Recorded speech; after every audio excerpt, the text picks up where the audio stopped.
Hi viewers, welcome to Flavor Studio. இன்னைக்கு நம்ம சேனல்ல ரொம்ப சுலபமான ஒரு சாக்லேட் கேக் ரெசிபி தான் பார்க்க போறோம். இந்த ரெசிபிக்கு ஓவன் தேவையில்லை, எலக்ட்ரிக் பீட்டரும் அவசியம் இல்லை. மிக்ஸில தான் இதுக்கான மாவு நம்ம ரெடி பண்ணிக்க போறோம். ரொம்ப டேஸ்டியா நல்லா மாய்ஸ்டா இருக்குங்க. இந்த கேக் குழந்தைங்க ரொம்ப விரும்பி சாப்பிடுவாங்க. இந்த வீடியோவை ஸ்கிப் பண்ணாம கடைசி வரைக்கும் பாருங்க. விதவிதமாக புது ரெசிபிஸ் உங்களுக்கு ட்ரை பண்ண பிடிக்கும் அப்படின்னா நம்ம ஃப்ளேவர் ஸ்டுடியோ யூடியூப் சேனலை சப்ஸ்கிரைப் பண்ணிக்கோங்க. கூடவே பக்கத்தில் இருக்க பெல் சிம்பிளையும் கிளிக் பண்ணி நோட்டிஃபிகேஷன் ஆன் பண்ணிக்கோங்க. இப்போது இந்த சுலபமான கேக் எப்படி செய்கிறதுன்னு பார்க்கலாம் வாங்க. முதல்ல ஒரு மிக்ஸி ஜார் எடுத்துகிட்டு 1 கப் அளவில் ஆயில் எடுத்துக்கலாம். சோள எண்ணெய் அல்லது சன்ஃப்ளவர் ஆயில் சேர்த்துக்கலாம். 1 கப் எந்த கப்பில் எண்ணெய் எடுத்தோமோ அதே கப்பில் கண்டென்ஸ்டு மில்க் இதில் சேர்த்துக்கலாம். ஸ்வீட் அண்ட் கண்டென்ஸ்டு மில்க் இதில் சேர்த்துருக்கேன். கூடவே 1 கப் அளவு சுகர் சேர்த்துக்கலாம். இது எல்லாமே 250 ml பிடிக்கிற கப்பில் நான் அளவு எடுத்திருக்கேன். இப்போது அதே கப்பில் 1 கப் அளவு பசும்பால் நம்ம சேர்த்துக்கலாம். அப்புறம் இதில் 3 முட்டை உடைச்சி சேர்த்துக்கலாம். ரூம் டெம்பரேச்சரில் இருக்கணும் முட்டை, ஃப்ரிட்ஜிலேருந்து எடுத்ததோட டைரெக்டாக யூஸ் பண்ணக்கூடாது.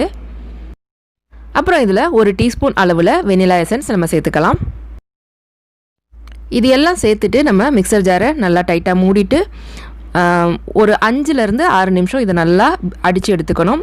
நல்லா மிக்சியை வந்து ஹை ஸ்பீடில் நீங்கள் அடித்து இந்த மாதிரி நல்லா நுர வர்ற அளவுக்கு இந்த மாவை வந்து நம்ம முதல்ல அரைச்சி எடுத்துக்கணும். இப்போ நம்ம ட்ரை இன்க்ரீடியன்ட்ஸை சலித்து எடுத்துக்கலாம். ஒரு சல்லடை எடுத்துகிட்டு அதில் 1.25 கப் அளவில் மைதா மாவு சேர்த்துக்கலாம். அப்புறம் 1/2 கப் அளவு கோகோ பவுடர் சேர்த்துக்கலாம். இதில் ஒரு 1/2 டீஸ்பூன் அளவு இன்ஸ்டன்ட் காஃபி பவுடர் நான் சேர்த்துக்கிறேன். காஃபி பவுடர் வந்து ஆப்ஷனல் தான். அப்புறம் 1 டீஸ்பூன் அளவில் பேக்கிங் பவுடர், 1/2 டீஸ்பூன் அளவில் பேக்கிங் சோடா இதில் சேர்த்துக்கலாம். சேர்த்துட்டு இது எல்லாத்தையும் நல்லா சலித்து எடுத்துக்கலாம், கட்டிகள் இல்லாமல்.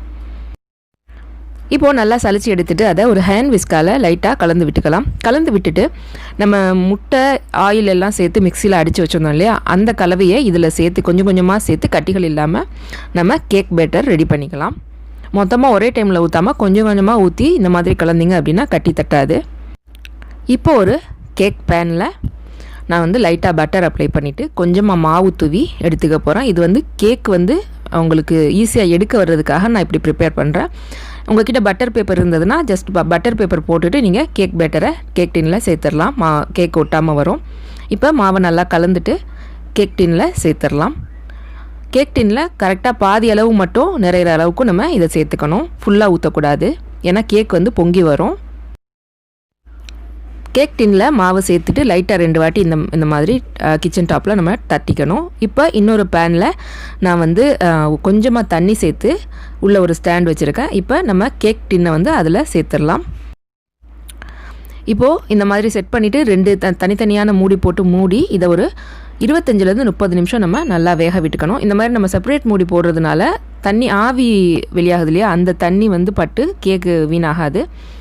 இப்போது 1/2 மணி நேரம் கழித்து இந்த மாதிரி கத்தியால் இன்சர்ட் பண்ணி பார்த்தீங்க அப்படின்னா மாவு ஒட்டாமல் வந்தது அப்படின்னா கேக் ரெடி ஆயிடுச்சுன்னு அர்த்தம். இப்போ வந்து நம்ம கேக்கை ரிமூவ் பண்ணிக்கலாம். கேக் நல்லா ஆறுனதுக்கு அப்புறம் ஓரங்களில் இந்த மாதிரி கத்தியால் லைட்டாக கீறி விட்டுட்டு நம்ம வேறு பிளேட்டுக்கு மாற்றிக்கலாம்.